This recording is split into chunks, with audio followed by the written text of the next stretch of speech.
Ventura, and I live at 800 South 10th Avenue. And I just have a comment. I'll slow down a little so we can all Thanks, Karen. A comment about the blasting.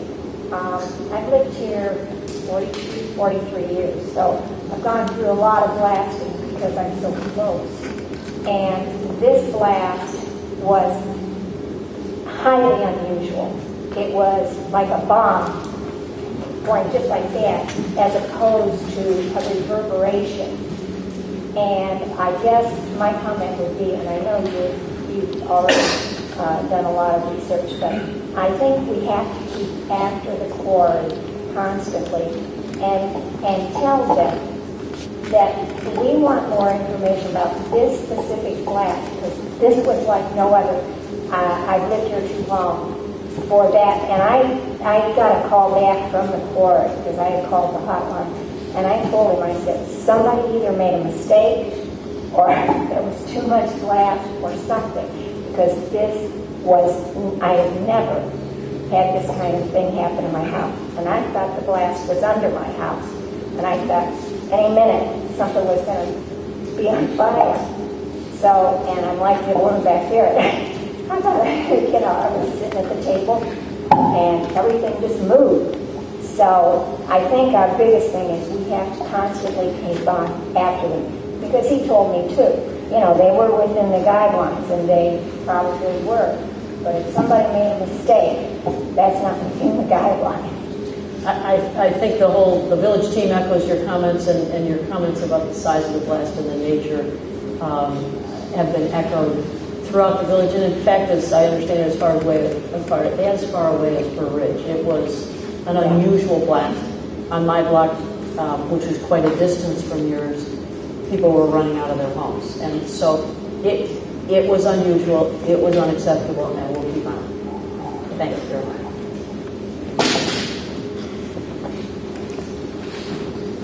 Hi, I'm Krista Hogan. I live on 9th Avenue as well. And I'm so angry about this quarry. I just can't sit there any longer without saying something. I agree. I felt like it was under our feet. It was like under the house. And what concerns me is with what happened at Joliet Road. What's going to happen to our houses? And someone's got to be to blame for this. I don't get it. And when is it going to be finished? I did the quarry tour 5 years ago with my kids, and it was fantastic. But it was like, wow, they're going to keep digging for another 60 years. This is a little scary. But, I mean, who regulates this? The government? Like, who really knows if this is okay and that the streets aren't going to cave, and how far under us are they? And I've got cracks in my foundation of my house, in the kids' bedrooms, and yes, I know we can't prove it's quarry, but when you have blasts of that magnitude, it's not normal. It was not a normal blast. I think everyone agrees with that, and we are doing our very best to investigate what happened. But I just feel like everything's getting pushed around. I feel like, the cook saying one thing to quiet the other people who are angry about it, and it's going back and forth, and in a couple months it's just all going to quiet down and nothing's going to get done. Like Joliet Road, that's still in crumbles. So I don't get the politics involved in it.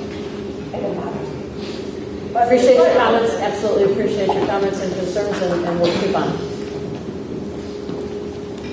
Sure, you didn't give us your name before, but you share your name, please. Joseph Pardo, I live at 502 10th Avenue, Thanks, Joseph. corner of 10th and 47. I wasn't going to chime in about the quarry, but I guess I will. Seeing as how I grew up here my entire life, if I remember correctly, whether this would help or not, help give the village a little leverage. I believe I was in 7th or 8th grade at the time. It was, I believe, around 78, 79, when the last bad one happened, and that was the same quarry, and they hit a natural gas pocket. They actually set outside in the grass for about 150 miles around. Does anyone really know, or is that leverage for the village or anyone around here, what the geology really is over there? I mean, is this a potential disaster waiting to happen again? Okay. Like I said, you can look it up. I'm almost positive of the dates. It was like I said, 78 or 79. That was the last big one. And so it has happened before. This is not an isolated incident by any means, regardless of what they say. So whether it helps the village or anybody here, if you look up those dates, you'll see what I'm talking about. Sure, very piece of information. Thank you.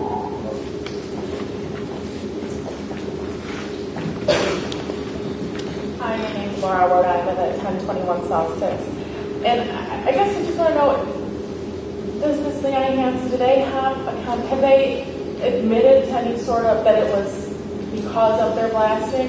Because when I had spoken with them on the phone, they had said that they had done nothing out of the norm, and that perhaps there was, they even talked about, there's some reports that there was an earthquake at the time when I had talked to them.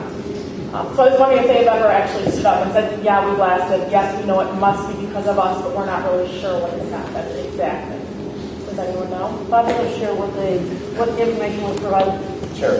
What Material Service indicated to us is that they were blasting at the time that everybody had reported these incidences. So as far as we're concerned, it happened. Now, as part of that, they're also saying, well, we're going to work with the IDN, Department of Natural Resources, and the Department of Mines and Minerals, blah, blah, blah. That's fine. You go ahead and do that. We'll watch over that. But as far as we're concerned, there is a cause and effect, and we need assurances that this won't happen again. I think that's really what the bottom line here is. So that's how we're approaching this. Is there any sort of,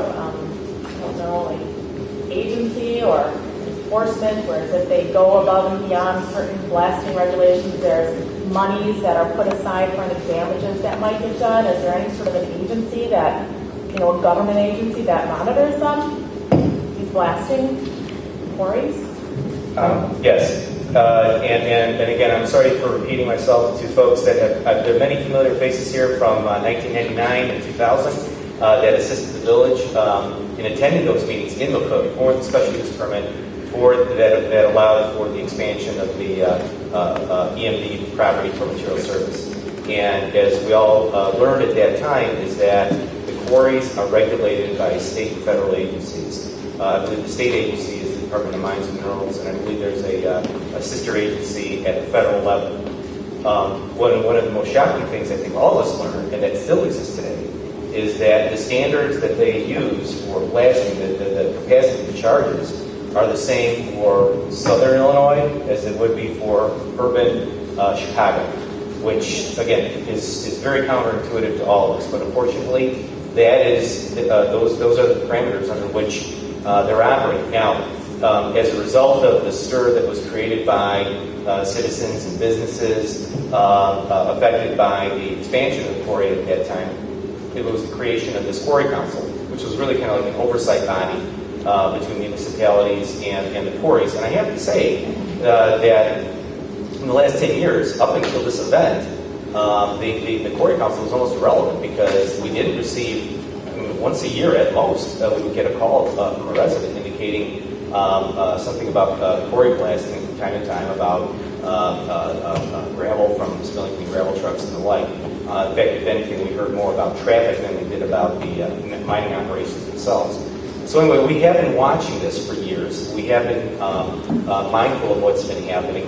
And really what kind of tipped the balance with that in the Quarry Council was there was our legislators were involved, and there was legislation that was pending before the Illinois General Assembly, or one of our legislators or the appropriate committee was going to enter a bill. And I think it was discussed that it's best to handle this at the local level. I don't know, my memory is kind of fuzzy as to exactly what happened, but really, if you want fundamental change, that's really what it's going to require, is a change in legislation that changes certain blasting procedures, protocols, and the like.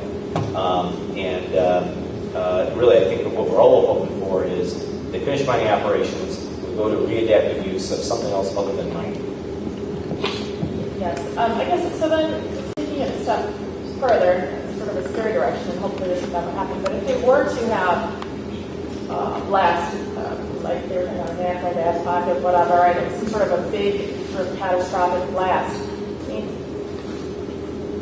I guess I'm just not seeing whether they're held accountable at all, even in this situation where there was some sort of a blast, it doesn't seem like anyone can put the finger on them, And I just get concerned that if it was even a bigger blast, I mean, how exactly, if they can get out from underneath the finger now, I guess I just have concerns. Well, we'll follow up with the appropriate state agencies that have been invited to participate in the investigation. So once we get the information from Material Service, we'll follow up again with our EQCC, our local experts in some of these areas, environmental areas, and we'll follow up with those agencies and again try to connect the dots and see if there's any sort of accountability that can be effective short of legislative changes, which could be difficult.